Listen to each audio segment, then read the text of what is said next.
Well, hey there, it's Dolly, and I've made it. I'm 80 years old. Can you believe that? She once said the doctor who delivered her was paid in a sack of cornmeal because that's all her family had to give. 80 years later, that same baby from a one-room cabin in the Smoky Mountains had built a $650 million empire, written two of the most covered songs in American history on the very same afternoon, and become, by nearly every account, one of the kindest people in the history of entertainment. On Tuesday, the 25th of August 2026, Dolly Parton died peacefully in Nashville at the age of 80. But it's what her family said in the hours afterward, and one detail about her final weeks that fans are only now piecing together, that's left the entire world both heartbroken and in awe. Here's the full story.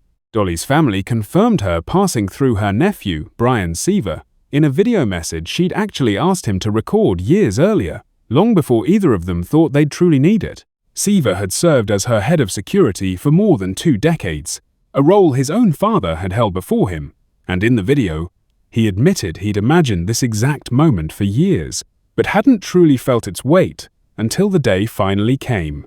He said the sadness belonged to those left behind, not to Dolly herself, adding that she was now in the arms of Jesus, met, he believed, by her late husband Carl, her parents, and everyone who'd gone before her. He closed by saying she had opened doors, not just for her own family, but for generations of singers, songwriters, musicians, and dreamers across every walk of life and every continent on Earth. No official cause of death has been released. At Dolly's own explicit request, her family is holding a small private service, while asking fans around the world to share their tributes online instead. Here's the detail that stopped people in their tracks. Just weeks before she died, Dolly had to skip the opening of a brand new ride at her own theme park, writing that her doctor had, in her words, kinda clipped my wings, and told her flatly that she wasn't traveling that week. Look back further, and the signs had been building for almost a full year. Back in September of 2025, she postponed a long-awaited 6-show Las Vegas residency at Caesars Palace, explaining that her doctors had told her she needed to undergo several procedures. By this past May, she'd revealed publicly that she'd actually been dealing with kidney stones for years, joking, in classic Dolly fashion, the doctors dug more stones out of her in a single year than the rock quarry back home in Rockwood, Tennessee. But underneath the joke was something more serious. She admitted her immune system and her digestive system had become significantly out of balance over the past several years.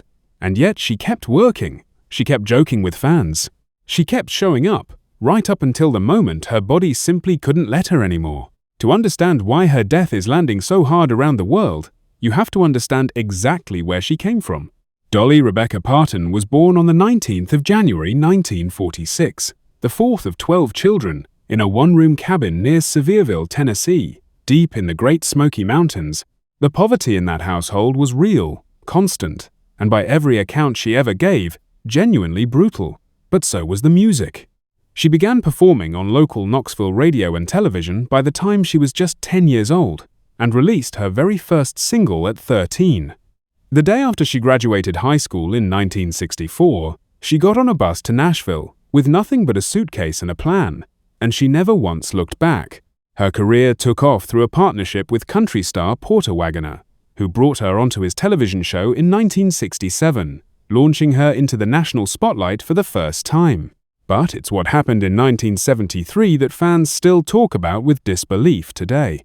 Dolly sat down and wrote, "I Will Always Love You," and Jolene, arguably the 2 biggest songs of her entire career, on the exact same afternoon. One was a heartfelt, bittersweet goodbye to Porter Wagoner as she stepped out to pursue her solo career. The other was a desperate, aching plea to a woman she genuinely believed was trying to steal her husband. 2 completely different emotional worlds, written just hours apart, by the same woman, at the same kitchen table. When Whitney Houston's cover of I Will Always Love You shot to #1 nearly 2 decades later, in 1992, Dolly didn't quietly cash the royalty checks and stay silent.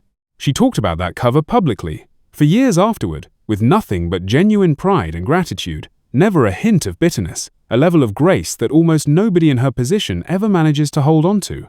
That same generosity carried straight into how she built her business empire. In 1980, She broke into film starring opposite Jane Fonda and Lily Tomlin in 9 to 5, and famously wrote the film's instantly iconic theme song right there on set between takes, tapping her long acrylic fingernails together to mimic the rhythm of a typewriter because she hadn't brought her guitar to work that day. That song earned her the first of 2 career Oscar nominations. In 1986, she opened Dollywood, her namesake theme park in Pigeon Forge, Tennessee, which grew into one of the single most visited tourist destinations in the entire United States. And in 1995, she started something that would end up outlasting even her own extraordinary career, the Imagination Library, a program mailing free books directly to children from birth through age 5. That program has since put more than 200 million books into children's hands across the globe, which is exactly why her family specifically asked mourners to donate there instead of sending flowers. Now, here's the part of her story that so many people are only now sitting with. Carl Thomas Dean married Dolly back in 1966, and for 59 remarkable years, he stayed almost entirely out of the public eye, a genuinely rare feat for the spouse of a global superstar of her magnitude. Carl passed away in the spring of 2025, just over a year before Dolly herself. Her very first public appearance afterward came at Dollywood's 40th anniversary celebration, where she stood on stage and told the crowd that Carl would want her working, so that's exactly what she intended to keep doing. And she did keep working, right up until her own health finally made it impossible to continue. In a strange, quiet way, losing him may have been the beginning of the final chapter of her own story too. Across more than 6 decades in the spotlight, Dolly Parton racked up achievements most artists could never dream of touching. 11 Grammy Awards. Induction into the Country Music Hall of Fame back in 1999. Well over 100 million records sold worldwide. Just last week, before her death, she was honored with the ACM Poets Award, and she'd been scheduled to receive the Americana Music Association's Lifetime Achievement Award next month, an honor she never got the chance to accept in person. And through every single bit of that success, colleagues, fans, and strangers alike consistently described the exact same thing: a woman who never let fame change how she treated people, someone capable of making anyone she met feel like family within minutes of meeting her. Dolly's official cause of death still hasn't been disclosed, and given her family's clear decision to grieve privately, we're not going to speculate about something they've deliberately chosen to keep to themselves. What we do know, laid out plainly, is the arc of her final year: a cancelled Las Vegas residency, publicly disclosed kidney stone treatment, a missed theme park appearance just weeks before the end, and, through every bit of it, a woman who kept smiling, kept joking, and kept showing up for her fans for as long as she possibly could. Dolly Parton didn't have any biological children of her own, but she remained deeply connected to her enormous extended family throughout her entire life, including her sister Cassie's son, Brian Seaver, the same nephew who ultimately delivered her final message to the world.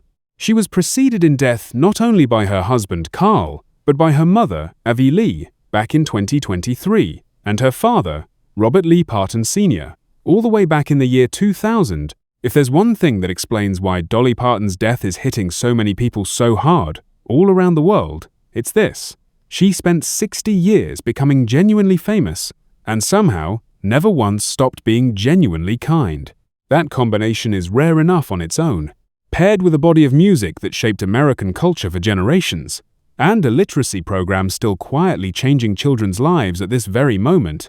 It adds up to a legacy that very few entertainers in history have ever come close to matching. She leaves behind an extended family who adored her without condition, an imagination library that will keep mailing out books to children long after this video ends, and a songbook that isn't going anywhere. Not now, not ever. If her music, her humor, or her kindness shaped a moment in your own life, tell us about it in the comments below. And if you want more tributes exactly like this one, go ahead and subscribe.